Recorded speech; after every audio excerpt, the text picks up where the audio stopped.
All right, so we'll start off with our pre-construction meeting for 52 Garland today.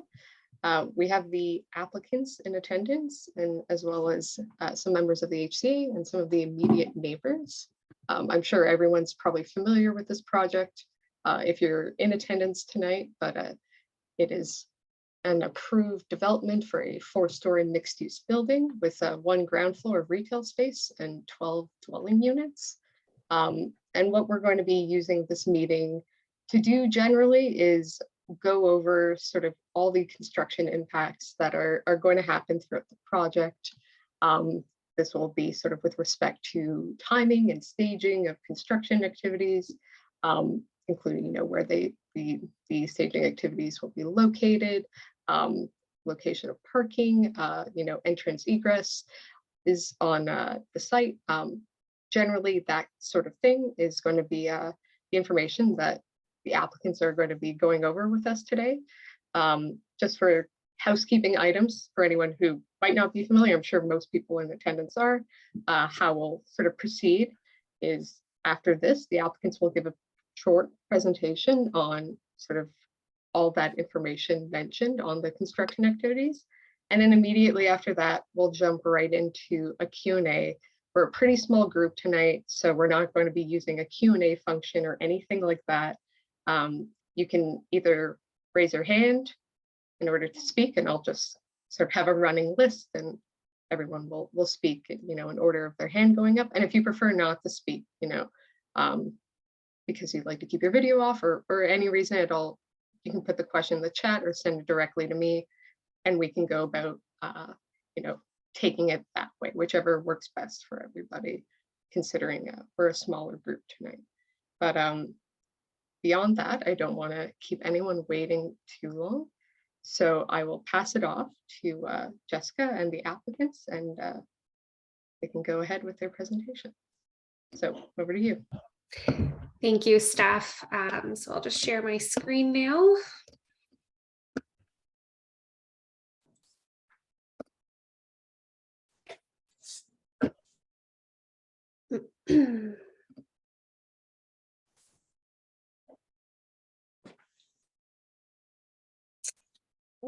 Sorry, just bear with me.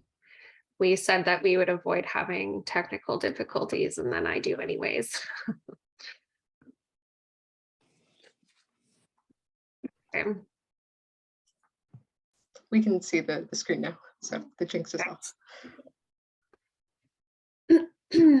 Okay, so thanks again, Steph. Yeah, so this meeting, we've just put together sort of a very brief slideshow, and I'm just going to do a very quick introduction recap on the project and where we're at so far. And then I'm going to hand it over to the construction managers to continue on. So just again, to introduce us in case there was anybody that joined us after we were sort of discussing. With us today, we have the project team, key sort of people moving forward. We've got the owner and developer, Farba Lashkari, with us. We've got Patrick England with P Squared Concepts with the architectural design team. And then we've got Brian and Dick with Prytech Construction, and they are the construction managers for the project moving forward. And then I am Jessica Dow. I'm the planning consultant that represented the owner throughout the site plan control application process and minor variance up till this point. So we're just going to go through a little bit of project info, the planning approvals, which I'm sure you're all familiar with. Then we'll go through construction overview, on-site health and safety, schedule, staging, and our commitments moving forward. And then, of course, we'll just open it up to questions. Again, so Steph touched on this. You're likely familiar with this application. It's a 4-story mixed-use building with a approximately 74-meter square ground floor retail space and 12 dwelling units, which are intended to be rental units. There's outdoor and indoor bicycle parking, rear yard, and rooftop amenity space, with the 1st story drawn closer to the street and 2nd to 4th stories drawn backward towards the rear of the lot. So in terms of the process so far, we have proceeded through the site plan control application process as well as minor variance application. These were reviewed and approved by all authorities, City of Ottawa Committee of Adjustment.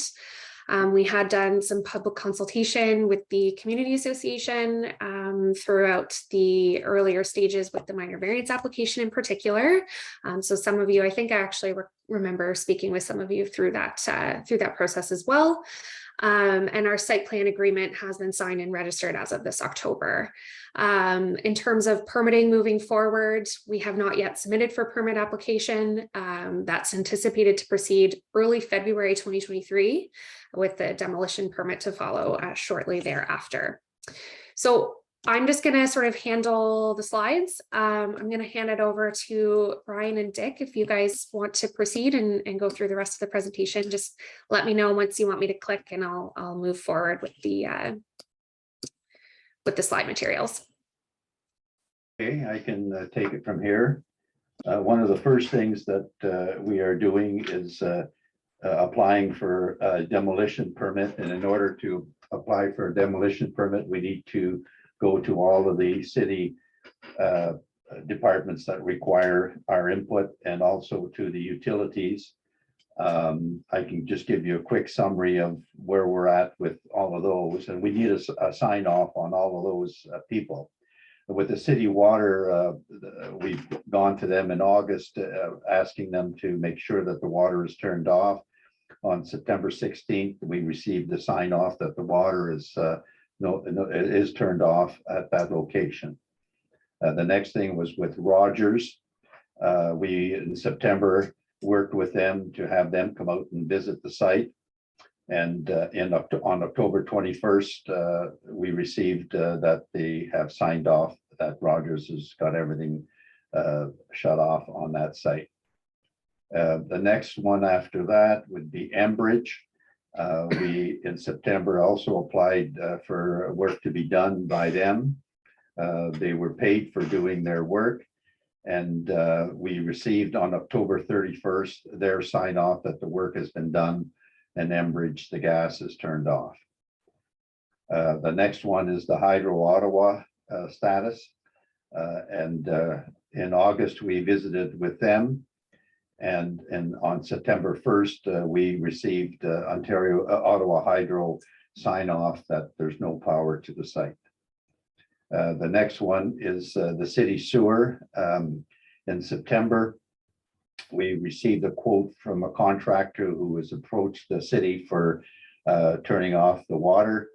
We thought that was a bit high, so we are out talking to another contractor to ensure that the quote that we first received was adequately or not. And then as soon as we give out the purchase order for that, they will be able to go in and cap the sewer water system. It doesn't take a long time to do that, just a day or two, but we're just working on trying to make sure that we get the right price to do it. The last one we have to do is Bell. With the Bell, in August, they visited, we finally got them to visit the site in September, and we talked to their engineering department, and they have a hydro pole there that's on the site adjacent and close, well, touching our site. So we have to move that hydro pole. The hydro pole will be moved by the Bell people. And we've given them direction to go ahead and plan to have that. It's probably going to take them about 4 months or so to get their act together to actually go in and move the hydro pole where their lines are. So that is the only two that we have left, is the Bell to move the pole and the sewer to be capped off. Once we get those two things completed, then we are in a position to put in our demolition permit with all the sign-offs.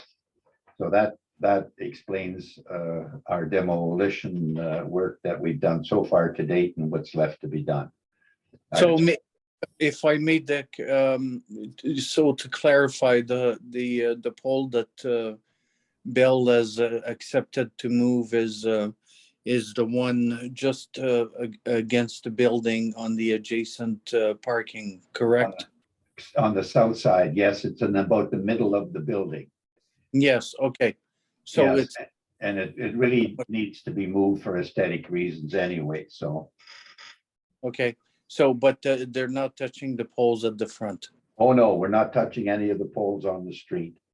Okay, Just the one that's on our neighbor's, your neighbor's property line there. That's right, Okay. Pat. that's all I wanted to know. Well, that's good. Any questions on that so far? Yeah, just a quick one. Where's your designated substances report? That building is likely to be contaminated, given the nature and the age of the building. Have you worked with the province and the Ministry of Labor to have the building get its designated substances report and made considerations for its demolition as it being potentially a contaminated site? Yes, we did.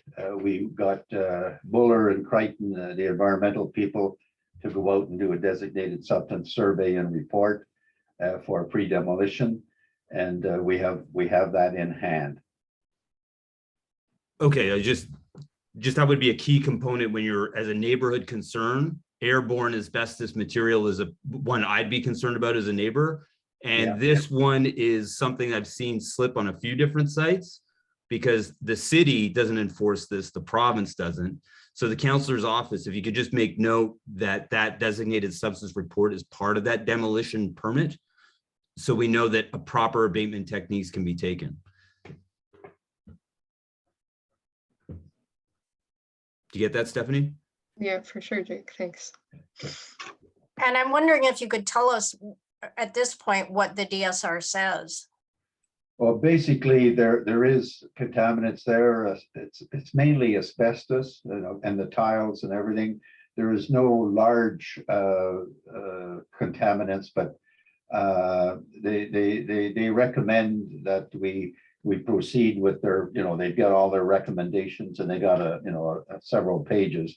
The building has been there for a long time, and it's a good thing that we're removing it, but we need to do it properly. And so this report is very, very substantial and very complete. So that's the best I could say. There's no serious things, except that when I read it, and I read it a while ago, there's asbestos, and then that's the main. And there's a lot of other mold type in the building because it's been sitting there for a while. Yeah, I guess the biggest concern for the public facing side of it is, if I'm looking at this site, does it require site water to water the building down as it's coming down? No. So you'll be doing you'll do a bag out abatement, like manually bag it out before you take it down. Fantastic. That's right. It all has to be bagged, and they all have to wear masks, and that's normal thing, but there's no nothing larger than that I could see in the report. But of course, I'll have to give it to our superintendents to ensure that they follow the procedure.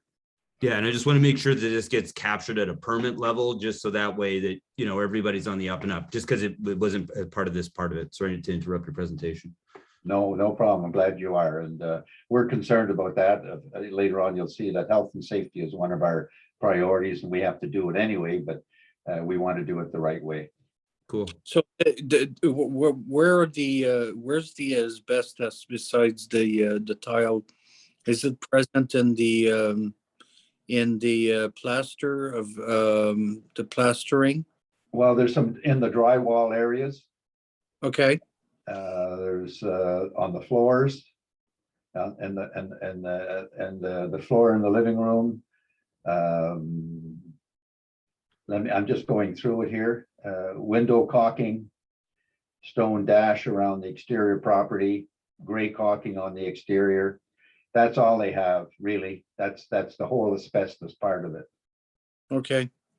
I'm quite surprised that there is asbestos in the caulking, but it is what it is. Yeah.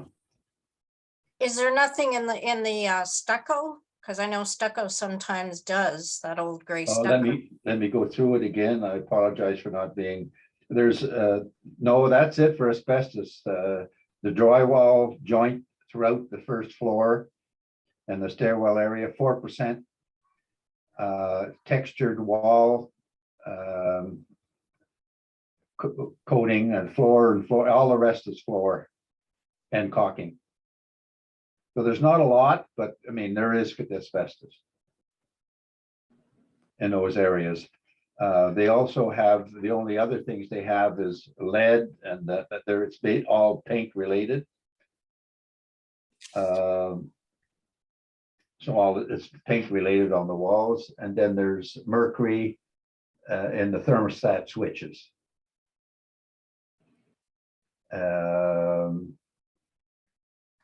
And the last one is silica. There's a little bit of silica in some of the components in the concrete. So that's it. There, like I mentioned, really, there's not a lot, but there is. So we have to bag and take out. So everything is manageable above grade, but the concrete not that easy to manage, correct? That's right. Everything above grade is anything and everything. There's not a whole lot. We just have to be careful when we get down to the foundation walls that there. But all we have there is that we will be taking that out when we do the excavation, and we'll have an inspector on site from them to review and advise us as we go along. It'll only take about 2 days to do the demolition, so this is about a 2-day process to take it all out and make sure we bag and dispose properly.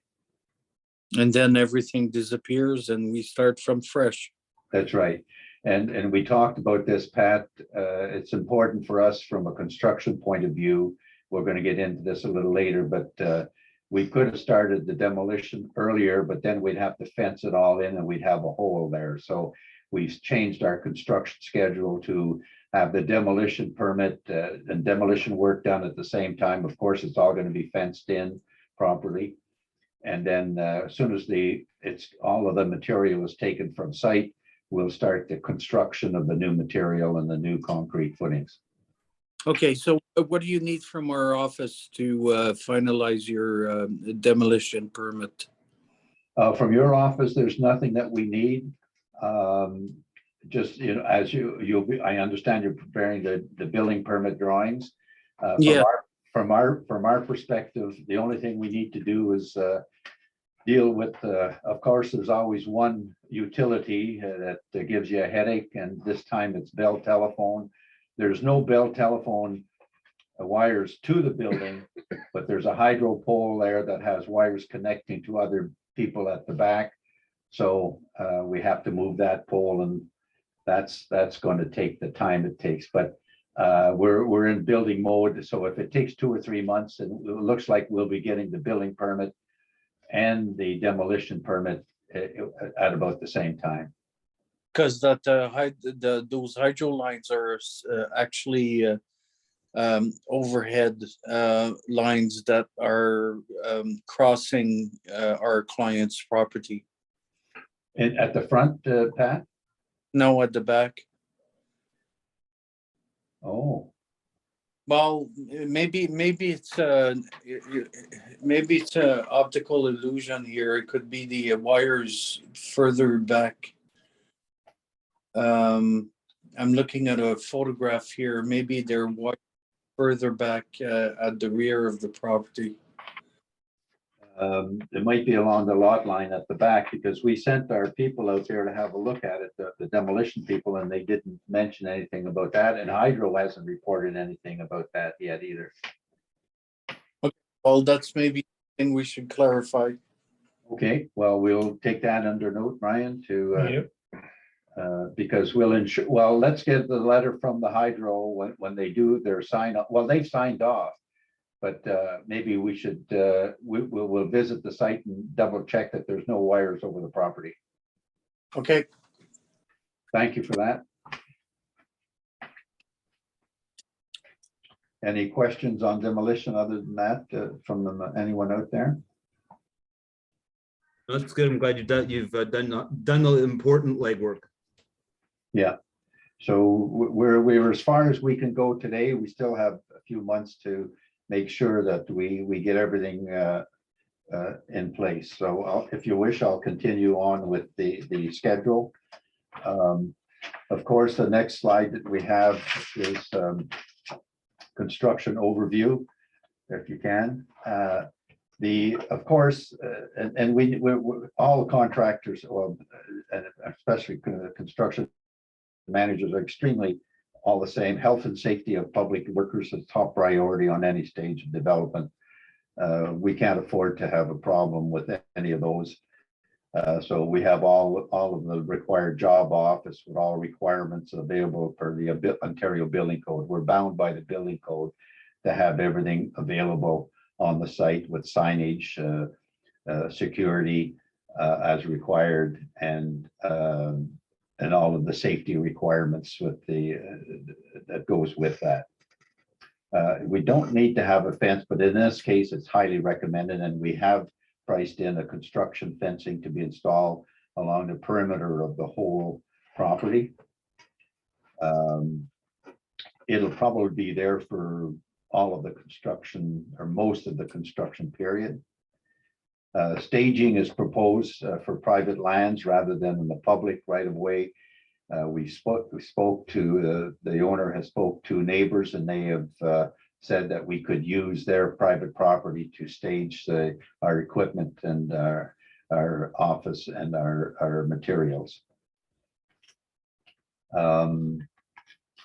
As far as the construction schedule is concerned, we hope and anticipate our start end of February or early March.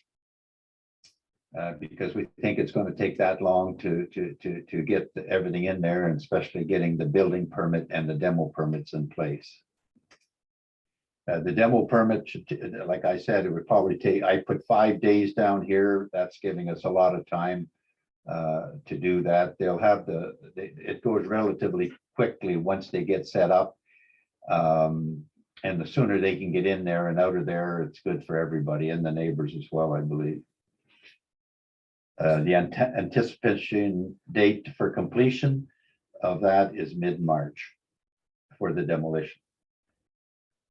We plan to start right after mid-March in April for the construction, like I mentioned earlier, to start right away, because the sooner we can get there and in there and out of there, it's better for everyone. It's cost effective anyway as well. It'll probably take us about 8 months to 9 months to complete, but we anticipate completion by December of 2023.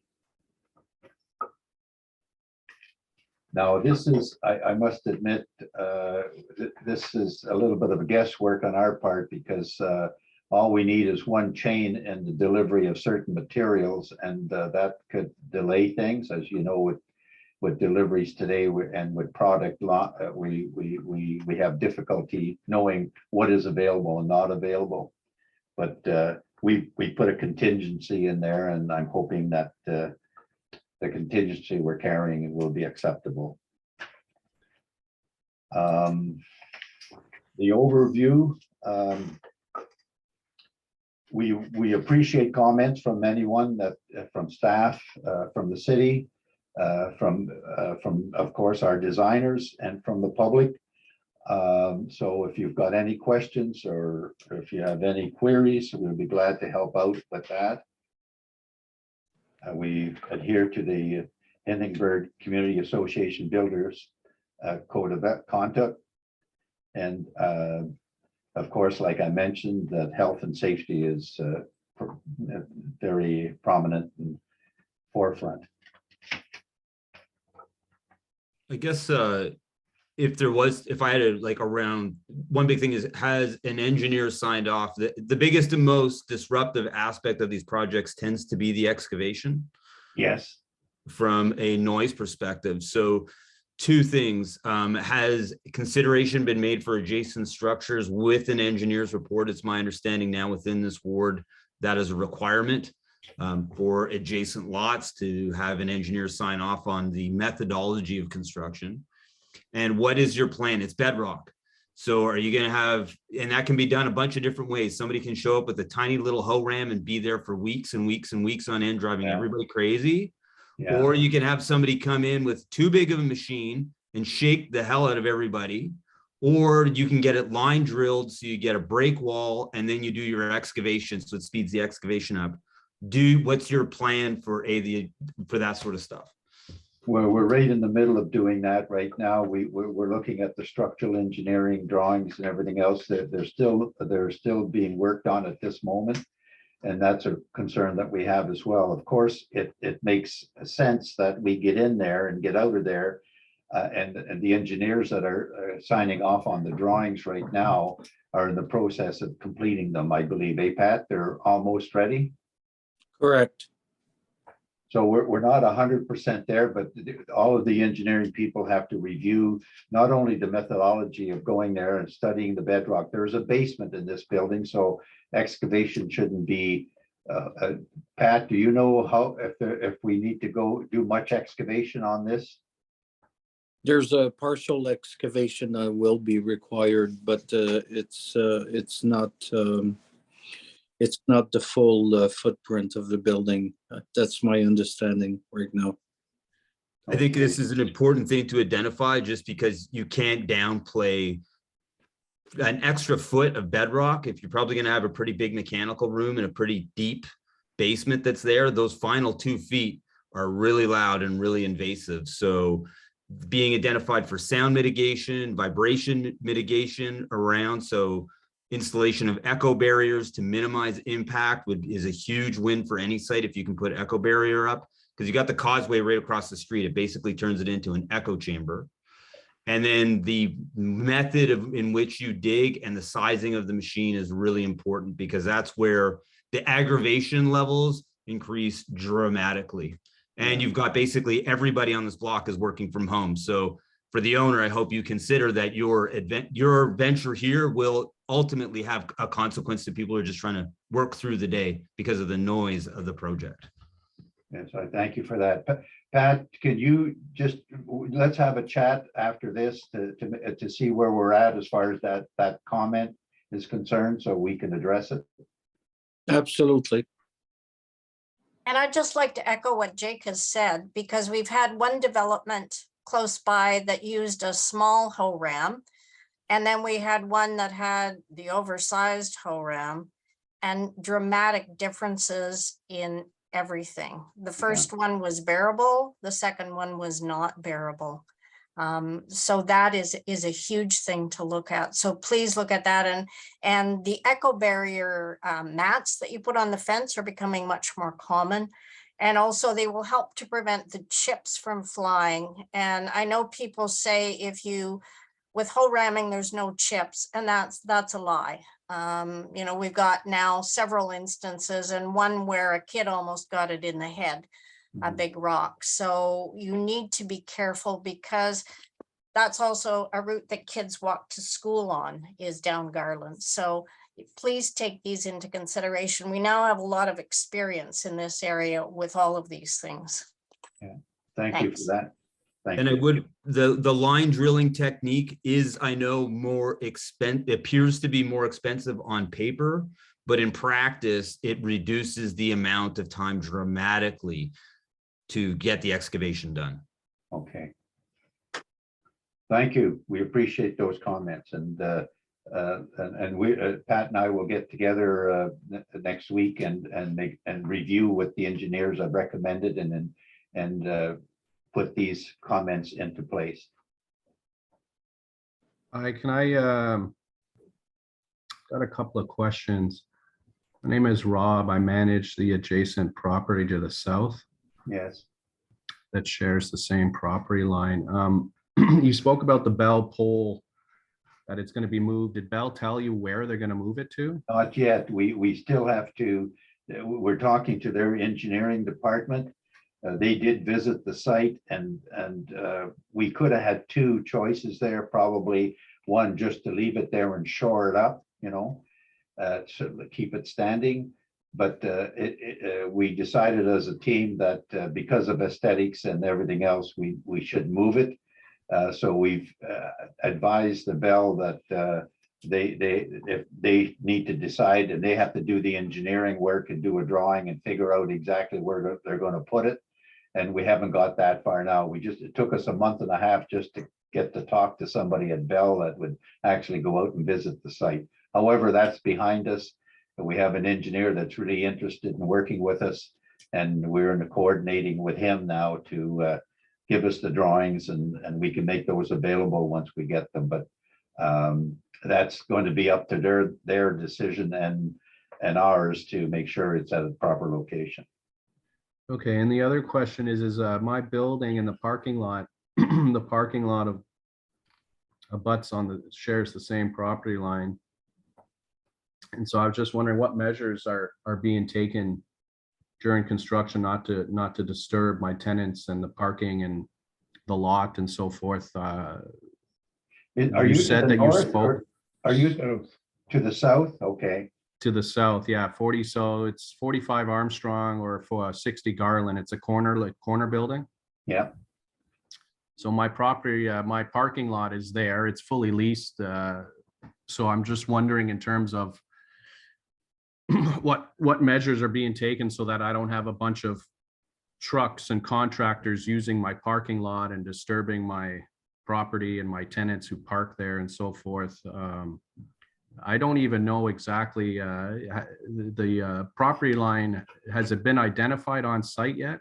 Oh, yes. Okay, is there markers there? Yes. Because I there haven't is. seen any. Well, they're hard to find. We could meet with you and show you where they are. Look for like, it looks like a nail in the ground with a washer. And it's Yeah. right- And where is it? It's right near the sidewalk. Yeah, it's just behind the edge of the sidewalk, the back Okay. edge. Okay, yeah, so during your presentation, you mentioned that you guys spoke to the neighboring properties to use. On their one properties. side we did, yeah. Yeah, okay, so yeah, because I haven't heard anybody, so I just No. assumed that it's safe Rob. to say that nobody's Yeah, saying Rob, I it on the jumped. south side. Go ahead, Fireball. Yeah, Rob, I wanted just I send my phone number and so email address to you. Actually, I wanted to contact with you, but I didn't have any contact information from you. So we just talked with Butros, yeah, our northern neighbor, the 46 Garland, yeah, and for staging and this stuff, yeah, we arranged for him with him, and we will arrange completely with him. But we want to talk with you because anyway, for fencing and this stuff, yeah, we needed to discuss with you because it will maybe in some part of your property again, some feet at least could be possible. I mean, I think I talked with Dick, maybe 5 feet or 10 feet. But anyway, something that we want to discuss with each other is good. I mean, just Yeah, send me if your you could, contact information, that we'll talk. yeah, if you can, yeah, if you can communicate with me, that'd be great. Let me know, because I'm pretty easy to deal with until I'm not. Yeah. Okay. Oh, Did you get my email address and phone number? I send it right now by chat. I haven't gotten anything, no. No, right now I send it. It is in this presentation. You can, Yeah, you're more than welcome. Would you like me to tell you what it is? yeah, go ahead. You can either use robsakeley@hotmail.com. So ROBSAIKALEY@hotmail.com or rsakeley@sutton.com. RSAIKALEY@SUTTON.com. SUTTON.com. Sutton. Yeah, yeah. Sure. So please reach out to me and Would because you my have a telephone- would you have a telephone number too as well? We'd like to communicate with you as well. yeah, 613-355-0995. You got that right? 355-0995. 95. Thank you, Rob. Yeah, so from my perspective, I mean, I'm all for progress. You know, a lot of these properties, their lifespan, they're done. And so it's time to tear them down and build, but it's like the gentleman Jake brought up a lot of concerns regarding the materials and how to go about it. So in the interest of of my property, from my perspective, is Jake covered one of them. The other one would be for my tenants in the building, especially during the summer months if their windows are open. I'm glad that the construction's happening during the winter months, so I'm assuming that their windows won't be open, but my tenants do park in the lot. And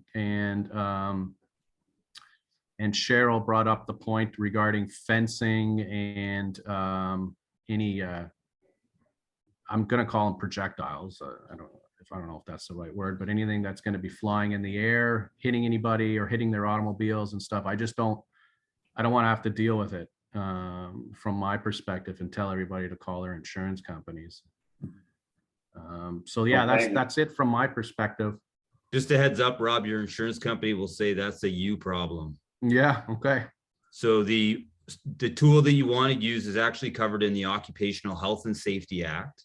And just so for full transparency for all parties involved, that's the nugget of legislation that matters the most. And within there, you will find the consideration for adjacent structures. So that would be the shoring, noise, and health and safety issues that you may happen over the course of time. Okay. So that would be where I'd get some clarification on that for yourself, inform yourself, because if you have to go to 160 Elgin, you've already lost. Now, if you're using, so your plan is, because I live at 29 O'Meara, you're going to be using what I would refer to as the old Garland grocery as your staging area. So you've secured that whole parking lot for you during your build? For Rod or Brian? No, well, that's the one on the property on the north side of the building. Yes. Jessica, can you show the other slide for staging? Yeah, that would be 46 Garland. Jessica? Okay, so that will Just be the like, previous slide, the previous slide.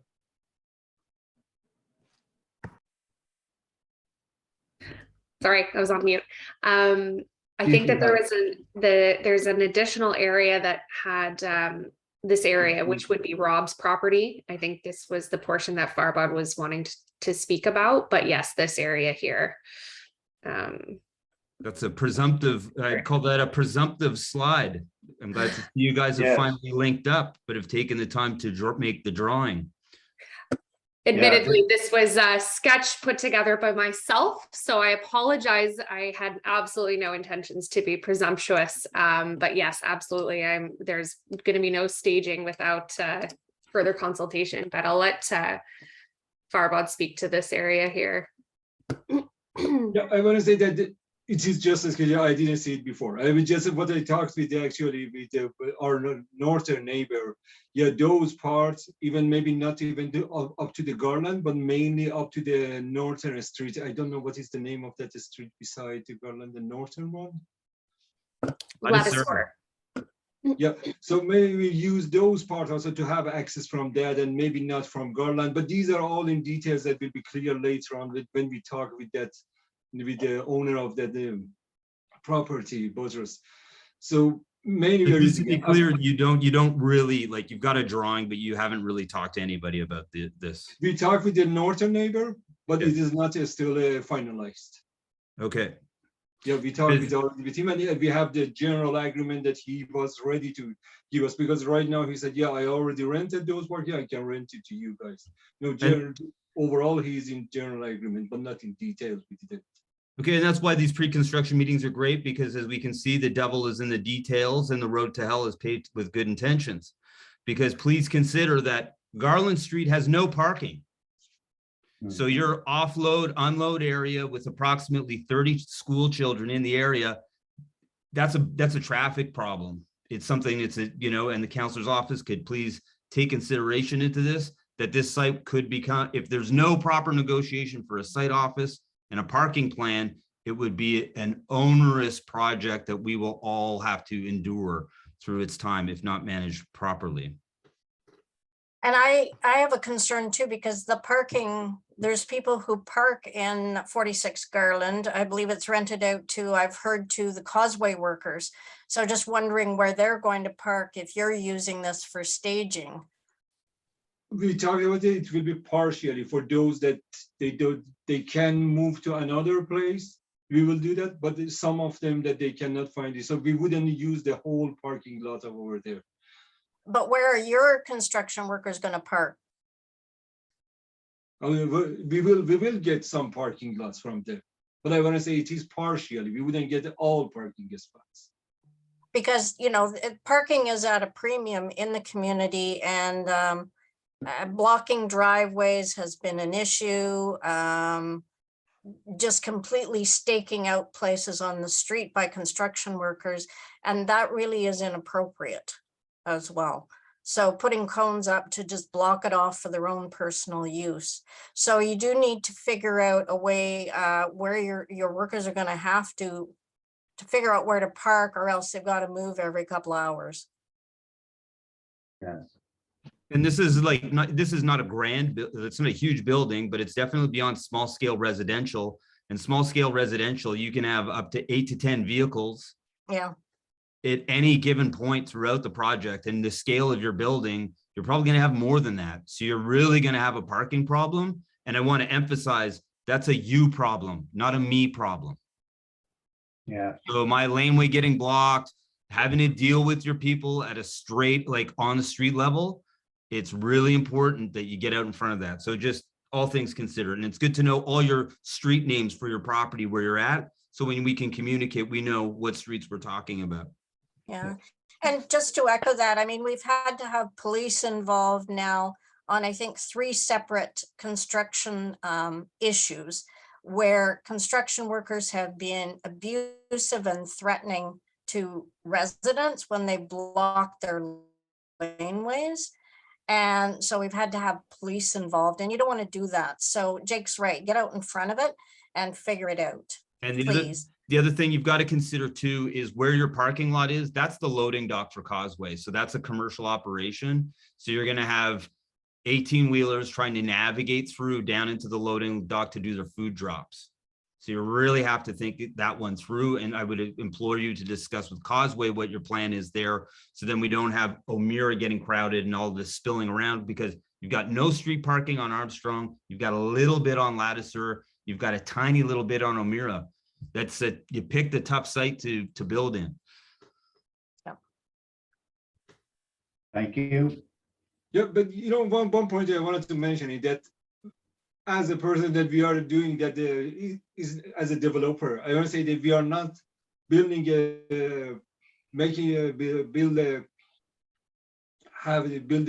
build this building and just sell it away. Yeah, we were planning to rent it. So I will be the owner of the building even after. So I want to be a good neighbor with you. So I'm not a person just to make it and run away. So I will be a neighbor. I want to have also that neighborhood to have a good condition for kids, for the people who live there, for people who park there, people who work there.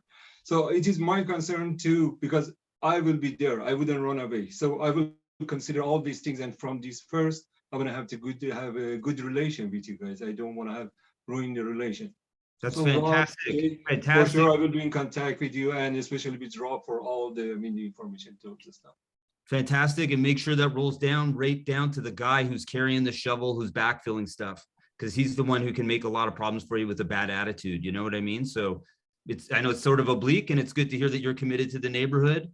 It's refreshing, and I'm looking forward to seeing how this building goes. But just make sure your team's all on board, because it's invasive. When you're building a building like this, it's invasive to people who live here already. Again, well, we're going to be working in our houses through all this when this is going on. And if that hoe ram is doesn't go good that's 2 weeks of hoe ramming. It takes away a lot of goodwill really, really quickly. Yeah, as I said, I mean, I understand, and I am neighbor over there. I live close to, I mean, personally, I live very close to there. And then as the owner of the building, we will remain over there as a rental building. So I want to be a good neighbor, good citizen, and we will consider all those items very much. Likewise, fantastic. And sort of on that note, to flag as well, I'm sure this isn't something Brian and Farbod and everyone you have quite yet, but as soon as you can, a phone number for any sort of 24/7 concerns or questions that come up for someone who's on the site. I know you'll probably only have your super sort of intendant or your project manager, when that demolition actually begins, but someone who would be, a contact should be during the weekday, evenings, weekends with any concerns. Yeah. But That's a an excellent, number, yeah, a number as well, I know is a bit better when it's immediate concerns. We can only kind of get either, you know, something goes wrong, it's better to address it with whoever's on site than go the and that's an longer. excellent suggestion. If we have a telephone number of someone that's available on call at any time, you're not gonna, you know, if anybody has a concern, they'll have a direct line to ourselves as the construction managers, and we can address it right away. Mhm. Yeah, and you know, recognizing that's not something you'll have right now, I'm happy to come and nudge you, you know, come, you know, the winter time, that'll be better. And that's something, you know, what we pass it out to might be the neighbors that are here so that they're aware. It would likely be the community association, because those are the people that are going to be on these projects, especially in the Hintonburg area. But, you know, we'll wait till that time comes. I know you're still pulling your permits at this point. So that number, you know, as we've seen with other projects down on Armstrong, we might only get it a week before. But if you can keep that in mind and get it to us whenever that time comes, we can share it with, you know, Cheryl with the community association, that can be passed on to neighbors, whichever way is best at that point. Good, we will do that. So thank you, Brian. Other than that, I would agree with Jake on the point of, it seems like you're figuring out the staging. It seems promising that you'll be keeping it on private lands, but it is a really tight quarter. If you do have to do any encroachments on the sidewalk, or like, dare I say, a road closure of any kind, things will get probably quite messy quite quickly. If that seems to be the route you would be going, that would be something we would really appreciate having flagged early on, because that's something that's going to probably have to be worked through a bit more carefully than we might see with other road closures on you know, less narrow streets with the problem of street parking on one side. But that's sort of, I realize, a bit speculative. We're going on the assumption right now that it seems like you will be able to stick to those private lanes, at least on the northern side you're having discussions with. But just to keep in mind, if that changes, especially, I know we'd hear about it no matter what, but the earlier, the better, just to really, you know, thread the needle, because it truly would be in that case. But that's more of a matter to flag should the plans change. As we know, they might, that sort of thing. But I'll step back for a second and open up the floor again for the questions. I didn't even need to formally open up the Q&A. We've sort of dove into it no matter what, but nonetheless, I'll pass it over to anyone who would like to take over again. So I'll jump in and I just want to flag some of the issues that we've had, just in hope that you don't do that. And I'm glad that you'll share a phone number. That's worked sort of for one project, except the number didn't forward because they had a fence fall into a very deep hole and it was extremely dangerous. And so the only way was calling the city. And if we can avoid calling the city, it would be helpful if we can just call you, because that's such a roundabout way. So certainly the excavation, as Jake has mentioned, that line drilling would be really helpful, because we've seen now 3 buildings that have been undercut by the whole ram. 3 neighboring buildings. I know you don't have a building next door, but you've got parking lots. We've also seen someone lose their parking because the excavation went quite a bit over because of uneven rock breaking. So line drilling, so you don't go onto other people's property or excavate other people's property, is really important. And, you know, we do know you need an engineer's report, so we're glad for that, and hopefully an engineer on site as you get to those property lines. And even little things like, please make sure that the sewers have the fabric in it, the sewer grate, because we've had to call the city about that, about dumping stuff into the sewers. The road encroachments, the sidewalk encroachments, You know, if you've got your fencing on the sidewalk, it makes it very narrow, then the plow can't go by. So please look at how you might be able to keep your fencing secured, but not on top of the sidewalk, so that people are able to get by in, if you do have to have any winter construction, but even in the summer. If you're using metal stays for your fencing on the sidewalk, please make sure, if that's the only way you can do it, get the encroachment permit, but then make sure you've secured those and they're not sticking up as a trip hazard. Because again, we've gone through that. Put a cone on top of them. So all of those things the community has had to deal with, and we've learned a lot. So avoiding those is what we're hoping to avoid and have a work site. It's always disruptive, but the least problems, the better. Thank you. Thank you. And Cheryl and Brian, I think Cheryl might have mentioned this, but you do have the Hintonburg Builders Code of Conduct. There's a really great city one that pairs with that. So the Hintonburg one definitely has all the details and the sort of very useful context for Hintonburg. But do you have it, Brian? I know you mentioned it, but I'm happy to send it again just in case. Well, please send it again. I do have it, Steph, but sorry, I can forward it to you, Brian. But if there's one that's more up to date than the 2021 version, do you, unless that's the most recent, that's the most recent I have on file, but I'll send it to the project team so they'll have it. Oh, Cheryl, you're muted. We may have updated it slightly, but I don't think there's many changes. So Okay. it would still be good. And I'll see, I've written down Brian's email address. So if I've got a more recent one, I'll look back and see. Great. Thank you so much, Cheryl. Awesome. Yeah, and really the other code of conduct, I think is a bit more geared towards neighbors, the ones that are provided from the city, but nonetheless, like I would point you towards that just to be aware of a lot of the issues that come up, but it tends to be a bit broader. If you've got Hintonburg's, you've got a very detailed one that goes a bit above and beyond sort of the broad strokes of the other one. Beyond that, I can't say we have any more questions. I would just really sort of drive home the point as soon as you've got sort of that demo permit about to be pulled and you're ready to sort of mobilize on the site.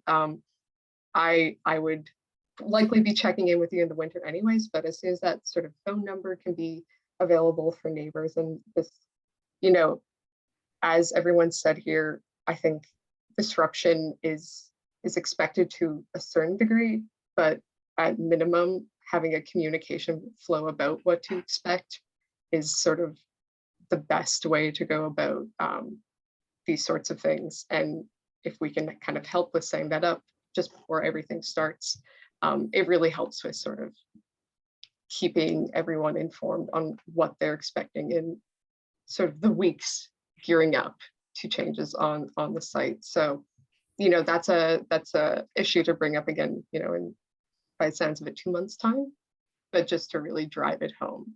As soon as you can get that communication going, we can help you with it.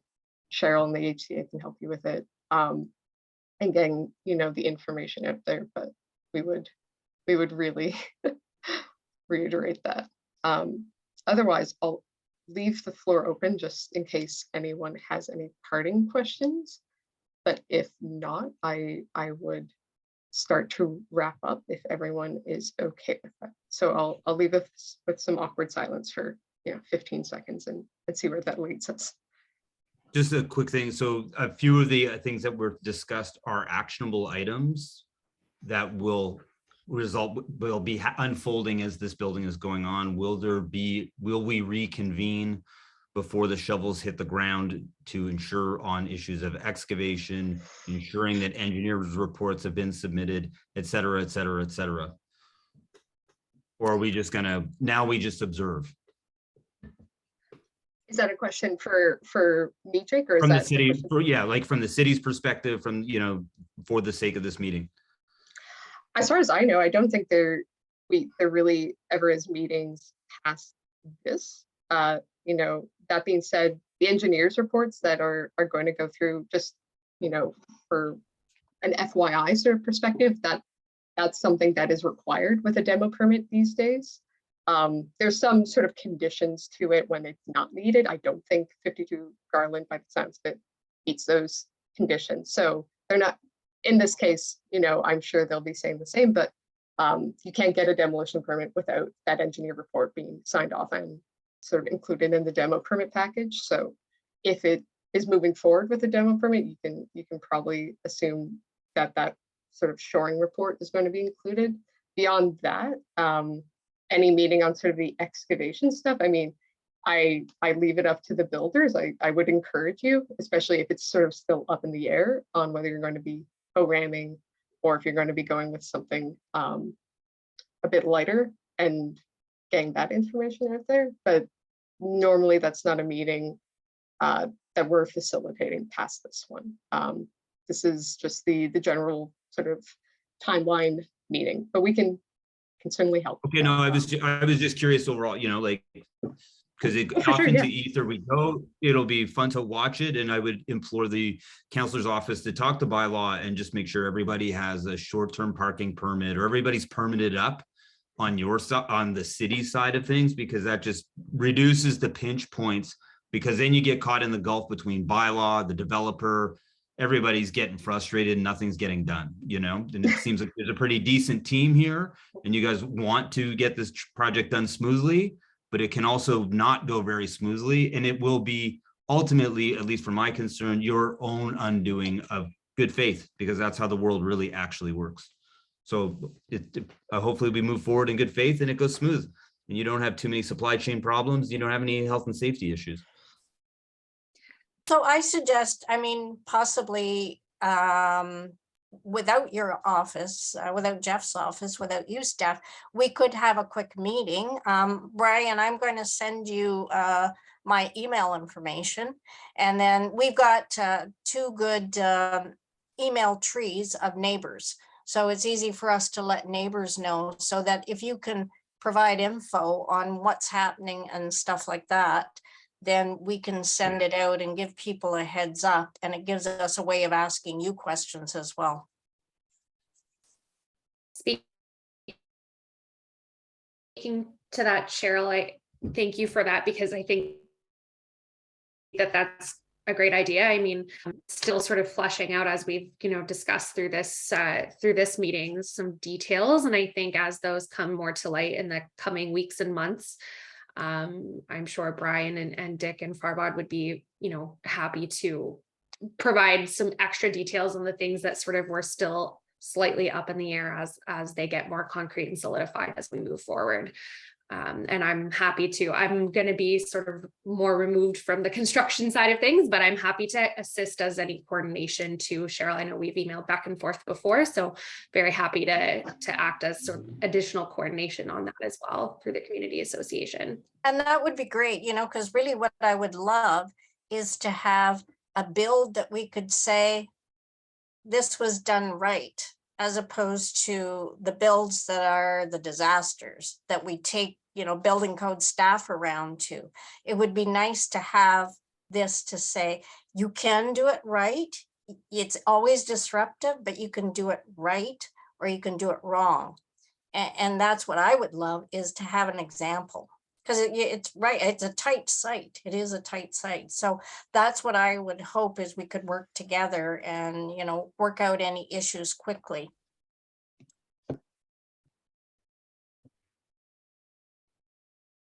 Yes, and from our perspective as the construction managers, I hope you have our email address there, and don't be afraid to send us any emails. We'll answer them as quickly as possible, and we want this to be a good project. And the Firebod, you've heard him, he's going to be be involved as a good neighbor. So we're all on the same page here, and I know it's not always easy in the stages that we are in today, but we want to work together and we want to do it right.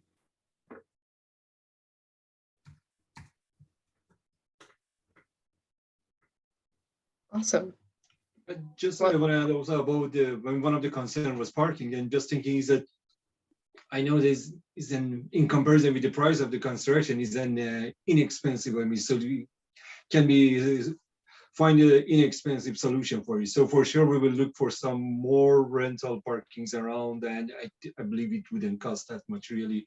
I think it's around $100 per month over there around that area, and it's a very good idea that we rent a couple of more parking rather than, I mean, maybe on the other side of the building, you can,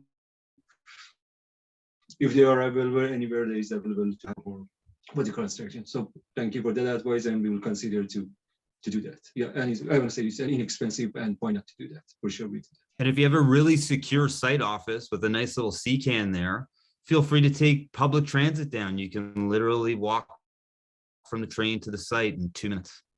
Yeah, I mean, personally, I like biking a lot, but I cannot force the Yeah, I know. Absolutely. I'm just putting it out there. It's a wonderful. Yeah, I will encourage them, but you know that it's just something just as encouraged. You cannot force people to use it. No, of But course personally, I not. like Maybe the the biking. counselor's office might have a few bus passes that they can hand out. Okay, sure, we will do that. Sure. Reduce the carbon footprint a little bit. That's good. That's a good idea. Yeah. We got to laugh at least once a day. So Yeah, thank there you we for that. go.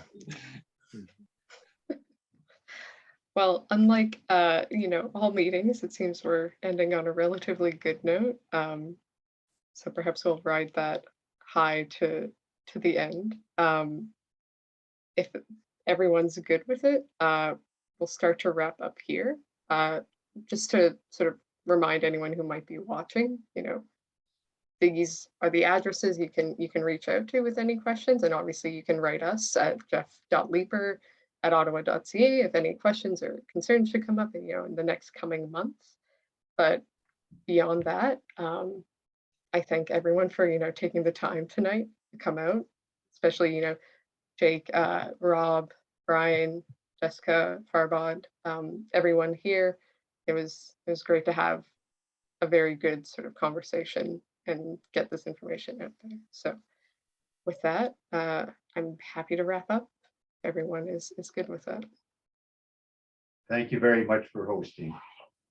Thank No you problem. very much. Thanks so And much, thank Steph, you. and everyone for joining us tonight. It's great. Thank you. Yeah, And thank you for Cheryl and being the so HCA. open. Thank you for being so open to comments and working together. Great. Well, Thanks.